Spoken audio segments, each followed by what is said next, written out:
Hello everybody, we're going to talk about the law of cosines this time. We've been talking about solving oblique triangles in the triangle problem. So in this section we're going to concentrate on the second part of that discussion, which is on the law of cosines. And if you recall, we said that there were three situations in which we were going to be able to deal with the law of sines, and that was when we were given three sides of we're given enough information so that we could build any one of these ratios. That is, we had to have enough information to find an angle and a side opposite of that angle, so we could build a sine of the angle over the side ratio. Well, that occurred when we had two sides and a non-included angle, side-side angle, or two angles in a side, or two angles and an included side. If those situations are met, the law of sines is adequate, and that gives us the ability to solve the remainder of the triangle. However, if we don't, if we had a side angle side situation, say, where we had an angle included between two sides, or we simply had all three sides, we have no way of finding an angle that would be opposite of the opposite of a side so that we could use the law of sines. So what we use now is called the law of cosines. Now there are several proofs for the law of cosines, but essentially what the law of cosines states is that the square of the length of one of the sides of the triangle, let's say A, is equal to the sum of the squares of the other two sides minus 2 times the product of the two other given sides times the cosine of the included angle. Right? So, okay, if we're given angle A and we know sides B and C, then we can find side A by using this formula.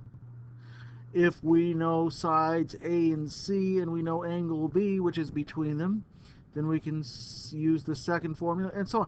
Actually, these are all the same formula, and they all say the same thing.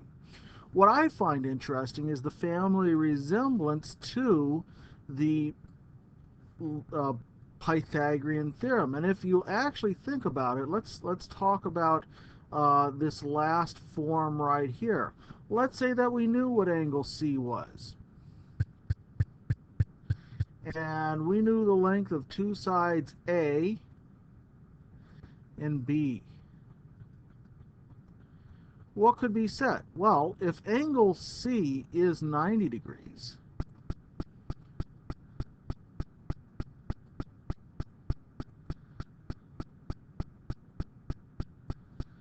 as in a right angle right there, well, then we're golden, because the cosine of 90 degrees is equal to 0, which means that that last term isn't there, and that is the Pythagorean theorem, right?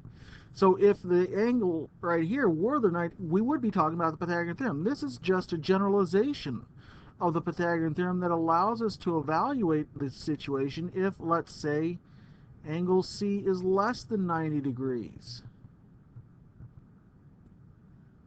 Right? So if angle C is less than 90 degrees, that's not too bad. I wonder what's going on right there.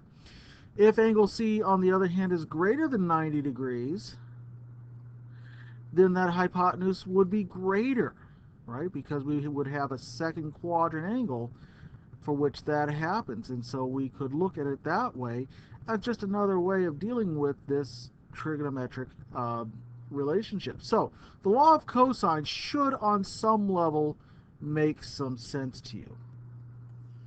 So we think about the situation that if C is less than 90 degrees, then C squared will be less than A squared plus B squared. That is, it'd be less than the right triangle's hypotenuse.